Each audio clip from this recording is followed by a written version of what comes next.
সেই ড্রাগন ফলটি কাটতেই ড্রাগন ফলটির মধ্যে থেকে একটা পরী বেরিয়ে আসে। আমি তোমাকে 2 হাঁড়ি স্বর্ণ মুদ্রা দিচ্ছি, এগুলো বিক্রি করলে তোমাদের অভাব দূর হয়ে যাবে। মা, ও মা, কোথায় গেলে তুমি? তাড়াতাড়ি বাইরে এসো, একটা জরুরি কথা আছে। কি ব্যাপার? মা তো বাড়িতে দেখতে পাচ্ছি না। তার মানে মা বুঝি নদীতে পানি আনতে গেছে। আমি বরং নদীতে মায়ের কাছে যাই। মা, তুমি এখানে এসেছো, আর আমি ওদিকে বাড়িতে তোমাকে কত খুঁজলাম। কেন রে মা টুম্পা, কারো কিছু আবার হয়েছে নাকি? তুই এভাবে আমাকে খুঁজতে এখানে এসেছিস? মা, সবাই বলছে আজ বিকালে নাকি আমাদের বনে ঝড় হবে, আর ঝড়ে নাকি ঘরবাড়ি ভেঙে সবার ক্ষতি হবে। তাই সবাই নিরাপদ আশ্রয়ে যাচ্ছে। মা, চলো না আমরাও কোথাও নিরাপদ আশ্রয়ে যাই। মা টুম্পা, তুই কি সত্যি বলছিস?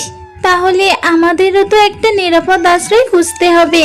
চল মা, আমরা বরং তাড়াতাড়ি বাড়ি গিয়ে সবটা গুছিয়ে নেই। পাশের বনে গিয়ে দেখি কোথাও কোনো আশ্রয় পাওয়া যায় কিনা। এরপর টুম্পা ও টুম্পার মা পাশের বনে আশ্রয় খোঁজার জন্য বেরিয়ে পড়ে। সেদিন বিকাল থেকেই প্রচুর ঝড় বৃষ্টি শুরু হয়ে যায়।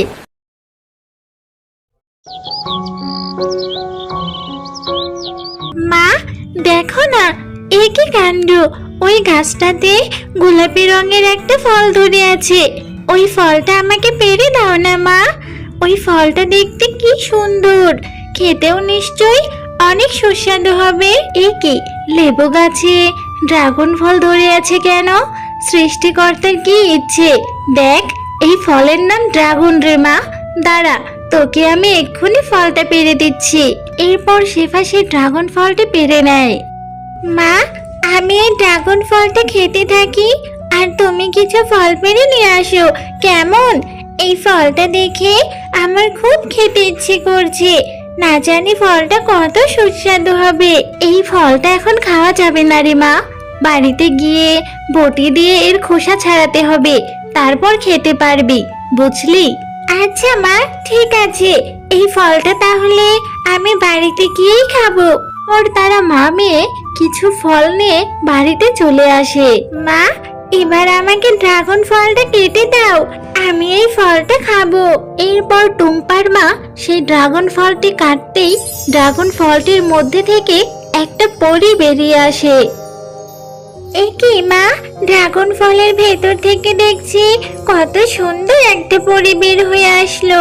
এ কি পরী, তুমি এই ড্রাগন ফলের মধ্যে বন্দি হয়েছিলে কেন? আমি তোমাদের সবকিছু খুলে বলছি, শোনো তাহলে। প্রসূদের রাজ্য কত সুন্দর, আমি এর আগে এমন রাজ্য দেখিনি। আজ আমি এই পুরো রাজ্য ঘুরে দেখব, তারপর আমার রাজ্যে ফিরে যাব। আরে ও মা, ওই গাছে তো অনেক লিচু ধরে আছে। আমার তো ক্ষুধাও লেগেছে, আমি বরং কিছু লিচু খেয়ে নেই। আরে বাহ, লিচুগুলো দেখতে যেমন সুন্দর, খেতেও ঠিক তেমনই সুস্বাদু। এরপর আমি লিচু খেয়ে বেঁচে ফেলার সময় এক তান্ত্রিক বাবার গায়ে পড়ে।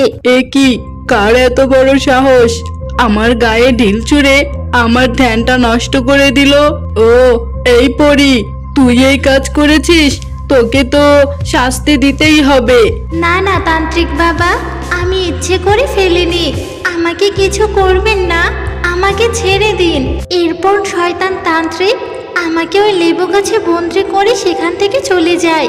আর তুমি ফল কাটার কারণে আমি সেই ফল থেকে মুক্ত হতে পারলাম। তোমাকে অনেক ধন্যবাদ শিয়ালিনী। ও, এই ব্যাপার, এখন সবটা বুঝতে পারলাম। পরী, তুমি এখন তোমার রাজ্যে ফিরে যাও, নয়তো ওই তান্ত্রিক তোমাকে দেখলে আবার বন্দি করবে।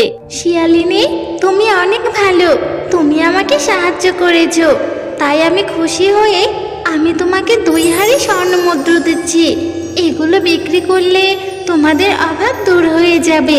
পরী, তোমাকেও অনেক ধন্যবাদ এই অভাবের সময় আমাদের সাহায্য করার জন্য।